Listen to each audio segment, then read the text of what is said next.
ये है डोल्च अकेडमी और आज है 14 नवंबर 2026। आज के जितने भी मोस्ट इंपोर्टेंट करंट अफेयर बनने वाले हैं उन्हें हम स्टेप बाय स्टेप करने वाले हैं। जी हाँ दोस्तों, सबसे पहले हम राष्ट्रीय गौरव से संबंधित क्वेश्चंस करेंगे। वर्ल्ड मंच पर क्या रहा इसके बारे में जानेंगे। समाज विज्ञान के बारे में, कुछ पुरस्कार और खेलों के बारे में, इसके अलावा इकोनॉमिक और इंस्टीट्यूशंस के बारे में हम बात करेंगे। जी हाँ दोस्तों, सबसे पहले हम बात कर लेते हैं चीता संरक्षण, जो कि मील का पत्थर के रूप में सामने आया है।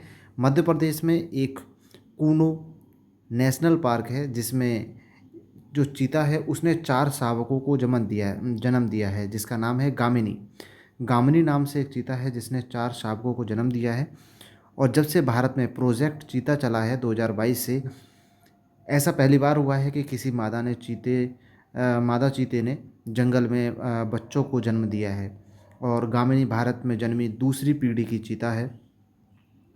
तो यहाँ पर ये हमारा एक क्वेश्चन बन जाता है काफ़ी इम्पोर्टेंट कि कूनो नेशनल पार्क कहाँ पर है, मध्य प्रदेश में।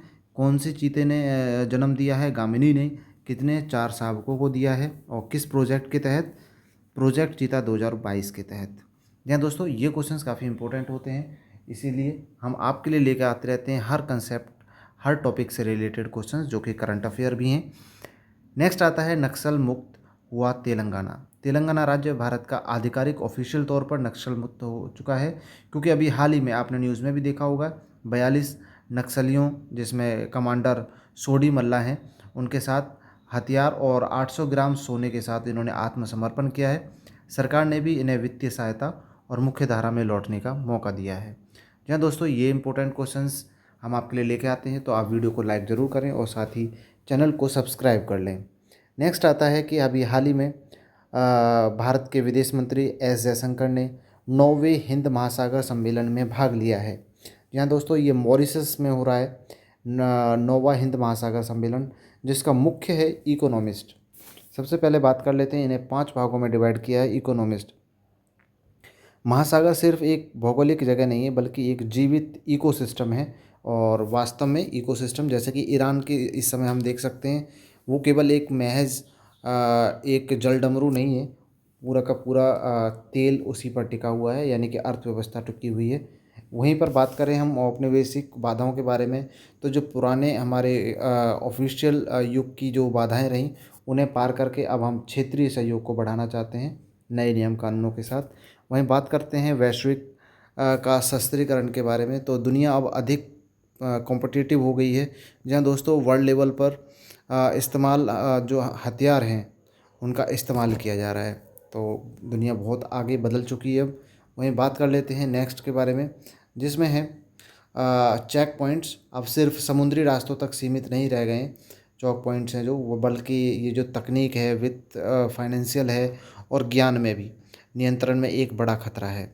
चौक पॉइंट्स हैं जो, जिस तरह से हम देख सकते हैं स्क्रीन पर, इमेजेस के थ्रू समझाया जा रहा है। सामूहिक लचीलापन, प्राकृतिक आपदाओं से लेकर संघर्ष तक सामूहिक लचीलापन ही एकमात्र समाधान है। जी हाँ दोस्तों, क्वेश्चन यहाँ पर मोस्ट इंपोर्टेंट ये बन जाता है कि 9वां हिंद महासागर सम्मेलन कहाँ पर हुआ, मॉरिशस में। भारत की तरफ से कौन शामिल हुए हैं, भारतीय विदेश मंत्री एस जयशंकर। जी हाँ दोस्तों, इसमें 5 पॉइंटों में इसे क्लियर कर दिया गया है, अब याद रहेगा, इसका कन्फर्म हो जाता है। नेक्स्ट आता है लीडरशिप के बारे में बात करें कि इराक में क्या हुआ है अभी। इराक में अभी कुर्द नेता निमेर आमेदी को नए राष्ट्रपति चुने गए हैं। और सत्ता बंटवारे के नियम के तहत कहा गया है कि जो प्रधानमंत्री हैं वो शिया रहने वाले हैं, और जो स्पीकर हैं वे सुन्नी रहने वाले हैं, और राष्ट्रपति जो हैं वो कुर्द होना चाहिए। ये नए नियमों में कहा गया है इराक के। वहीं तिब्बती कंट्री के बारे में अगर हम बात करें, तो इस्माइल उमर गुले ने 97% वोट हासिल किया है, और इन्होंने 6ठी बार राष्ट्रपति चुना जा रहा है इन्हें। तिब्बती देश देख सकते हैं, अफ्रीकन कॉन्टिनेंट पर है, और ये लाल सागर और अदन की खाड़ी को जोड़ने वाला एक महत्वपूर्ण समुद्री मार्ग पर अवस्थित कंट्री है। वहीं बात करें अगर हम चागोस द्वीप के बारे में, तो जो चागोस द्वीप है, ये ब्रिटेन ने इस द्वीप की जो संप्रभुता है वह मॉरिशस को सौंपने की योजना जो थी उसे अनिश्चित काल के लिए रोक दिया है। ये भारतीय हिंद महासागर में अवस्थित एक द्वीप है चागोस, और इसका कारण है कि अमेरिका द्वारा योजना से समर्पण वापस ले लेने के कारण, और अब ये ब्रिटेन के कंट्रोल में है। नेक्स्ट बात कर लेते हैं समाज और इतिहास से जुड़े कुछ तथ्यों के बारे में। जी हाँ दोस्तों, सबसे पहले हम बात करते हैं महात्मा ज्योतिबा फूले के बारे में, जिनकी अभी हाल ही में 200वीं जयंती मनाई जा रही है अप्रैल में। जी हाँ दोस्तों, 11 अप्रैल 2026 से इसमें 2028 तक 2 साल का एक राष्ट्रव्यापी उत्सव भी रखा गया है। अब बात कर लेते हैं कि ज्योतिबा फूले के बारे में कुछ बातें। 11 अप्रैल 1827 को इनका जन्म हुआ और थॉमस पेन की किताब राइट्स ऑफ द मैन से प्रेरित होकर इन्होंने सामाजिक न्याय का रास्ता चुना। तो यहाँ पर ये हो जाता है कि बुक का नाम क्या है, तो राइट्स ऑफ द मैन किसके राइटर कौन है, थॉमस थॉमस पेन। और इन्होंने क्रांति की। जी हाँ दोस्तों, इन्होंने अपनी पत्नी सावित्रीबाई फूले के साथ पुणे में भारत का पहला गर्ल्स स्कूल खोला, बालिका विद्यालय स्थापित किया और इन्होंने 1873 में जो ब्राह्मणवादी रूढ़िवाद से लड़ने के लिए एक सत्य शोधन समाज की स्थापना की और दीनबंधु अखबार निकाला। तो यहाँ भी क्वेश्चन बन जाता है, दीनबंधु अखबार किसने निकाला था, तो महात्मा ज्योतिबा फूले के द्वारा निकाला गया। ठीक है। और नेक्स्ट आता है सम्मान के बारे में बात करें तो बिल्लभ राव कृष्णाजी वाडेकर द्वारा महात्मा की उपाधि से सम्मानित किया गया। और इनके ही विचारों से डॉक्टर भीमराव अंबेडकर, जिनकी 14 अप्रैल को जयंती है ना, आज ही के दिन डॉक्टर BR अम्बेडकर भी प्रेरित रहे इनसे।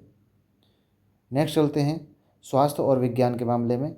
सबसे पहले देखें हम विज्ञान के मामले में, तो अंतरिक्ष में नासा के द्वारा आर्टेमिस सेकंड लॉन्च किया गया था, जिसमें मिशन था कि नासा के द्वारा 4 अंतरिक्ष यात्री यानी कि ओरियन स्पेसक्राफ्ट के जरिए प्रशांत महासागर में अभी वापस लौट के आए हैं और लगभग 50 वर्षों से अधिक समय में चंद्रमा पर पहुंचने वाला ये पहला मानव दल है।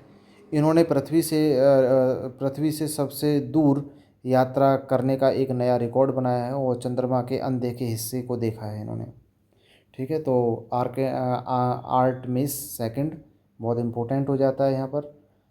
स्वास्थ्य के बारे में बात करें तो हम पार्किंसंस और आयुर्वेद के बारे में। विश्व पार्किंसंस दिवस जो कि 11 अप्रैल को मनाया गया, बुजुर्गों को प्रभावित करने वाले न्यूरोलॉजिकल बीमारी के प्रति जागरूकता के लिए ये दिवस मनाया जाता है, जिसकी 2026 की थीम थी ब्रिज द केयर गैप।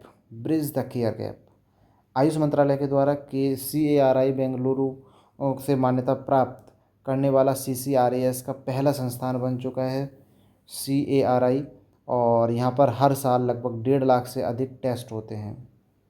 अब बात कर लेते हैं कुछ स्पोर्ट्स के बारे में। जी हाँ दोस्तों, विजेताओं का जश्न मनाते हुए एशियाई कुश्ती चैंपियनशिप जो अभी हाल ही में किर्गिस्तान के बिश्केक में आयोजित हो रही है, उसमें सुजीत कलकल के द्वारा 65 किलो में फ्री स्टाइल में गोल्ड मेडल जीता है। जी हाँ दोस्तों, उज्बेकिस्तान के उमेदगोल जलोलोव को 8-1 से हराया है इन्होंने, 8-1 से 65 किलोग्राम में। सुजीत कलकल नाम से याद रह सकता है। जी हाँ दोस्तों, एशियन कुश्ती चैंपियनशिप में इन्होंने जीता है। वहीं बात कर रहे हैं अभिमन्यु मंडवाल की, तो इन्होंने 70 किलोग्राम फ्री स्टाइल पदक में गोल्ड मेडल जीता है। मंगोलिया के इन्होंने ओलंपियन तोमोर ओचिरिच तुलगा को 5-3 से हराया है। तो इस प्रकार भारत का कुल स्कोर 14 पदक तक पहुंच चुका है, जिसमें 2 गोल्ड मेडल हैं, 4 रजत हैं और बाकी के अपने कांस्य पदक हैं। यहाँ दोस्तों नेक्स्ट आता है सबसे इम्पोर्टेंट उत्कृष्ट मैट्रिक्स के बारे में जानेंगे कि अभी हाल ही में रामनाथ गोयल का पुरस्कार दिया गया और साथ ही लता दीनानाथ मंगेशकर पुरस्कार दिए गए हैं, जिनका उद्देश्य क्या है, तो रामनाथ गोयल का पुरस्कार ये पत्रकारिता में साहस और स्वतंत्रता और सत्य के प्रतिबद्धता के लिए दिया जाता है, रामनाथ गोयल का पुरस्कार। वहीं बात करें लता दीनानाथ मंगेशकर पुरस्कार, राष्ट्र के कलात्मक और सामाजिक ताने बाने में असाधारण योगदान को दिया जाता है। और रामनाथ गोयल का पुरस्कार का ये 20वां संस्करण था। इसमें मुख्यतः प्रिंट, डिजिटल और ब्रॉडकास्ट प्लेटफॉर्म के 24 पत्रकारों को सम्मानित किया गया। और वहीं लता दीनानाथ मंगेशकर पुरस्कार से बाल अधिकारों और सामाजिक न्याय के लिए काम करने वाले नोबेल शांति पुरस्कार विजेता कैलाश सत्यार्थी विजेता रहे। नेक्स्ट आता है अर्थव्यवस्था का मीटर। जी हाँ दोस्तों, ADB यानी कि एशियन डेवलपमेंट की भविष्यवाणी से भारत की जो विकास दर है, अब पहले उन्होंने कहा था कि 6.5 रहेगी, लेकिन उन्होंने अब ADB का कहना है कि फाइनेंशियल ईयर 2026-27 में भारत की जो जीडीपी है वो 6.9% रह सकती है, जिसका कारण उन्होंने बताया है कि मजबूत घरेलू मांग। ठीक है। वहीं इंफ्रास्ट्रक्चर के बारे में बात करें तो अभी एक हाईवे बन रहा है, बाराबंकी और बहराइच हाईवे। ये यूपी के एक राष्ट्रीय राजमार्ग को 4 लेन बनाने की मंजूरी दी गई थी, और इस हाईवे के बनने से यात्रा लगभग 150 मिनट से घटकर 75 मिनट होगी, और भारत और नेपाल में व्यापार तेज़ी से बढ़ सकेगा। तो यूपी में है ये, तो इम्पोर्टेंट हो जाता है। नेक्स्ट आता है कृषि से संबंधित उन्नत कृषि महोत्सव। जी हाँ दोस्तों, मध्य प्रदेश के रायसेन में आयोजित हो रहा है। देश भर के किसान और वैज्ञानिक और रक्षा मंत्री राजनाथ सिंह ने भी इस उन्नत कृषि महोत्सव 2026 में हिस्सा लिया। वहीं बात कर लेते हैं नेक्स्ट संस्थाओं का इतिहास। जी हाँ दोस्तों, PNB bank, Punjab national bank, Bharat का पहला पूरी तरह से स्वदेशी बैंक, जो 1894 में पूर्णतः भारतीयों द्वारा स्थापित किया गया। 1894 में लाहौर में स्थापित किया गया था इसका हेडक्वार्टर, और इसे स्वदेशी आंदोलन के नेताओं के द्वारा शुरू किया गया था। लेकिन सन 1947 में विभाजन के कारण लाहौर से मुख्यालय नई दिल्ली शिफ्ट कर दिया गया। नेक्स्ट है 1969 में जब राष्ट्रीयकरण किया गया था, तो भारत सरकार द्वारा 13 अन्य प्रमुख वाणिज्य बैंकों के साथ पीएनबी का राष्ट्रीयकरण कर दिया गया, नेशनलाइजेशन हो गया। वहीं सन 2020 में एक महाविलय देखने को मिला हमें। इसमें ओबीसी बैंक, यूनाइटेड बैंक का पीएनबी में विलय हो गया, और यह भारत का दूसरा सबसे सार्वजनिक बैंक बन चुका है। जी हाँ दोस्तों, यहीं पर हमारे आज की करंट अफेयर कंप्लीट होती है। देखते हैं कि आपने क्या पढ़ा। एडीबी के द्वारा विकास दर 6.9 कर दी गई, जबकि पहले 6.5 थी। जयशंकर के द्वारा वैश्विक कूटनीति दिखाते हुए हिंद महासागर सम्मेलन, 9वां हिंद महासागर सम्मेलन में सम्मिलित हुए। और इसके अलावा महात्मा ज्योतिबा फुले की ये 200वीं जयंती है।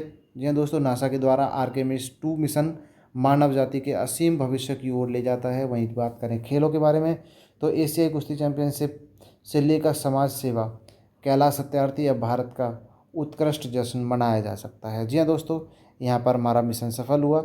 इस डेक को सेव कर लें आप, और अपने दोस्तों के साथ इस न्यूज़ को शेयर भी कर दें। जी हाँ दोस्तों, मिलते हैं अगली वीडियो में ऐसे ही मोस्ट इंपोर्टेंट करंट अफेयर और जानकारी के साथ।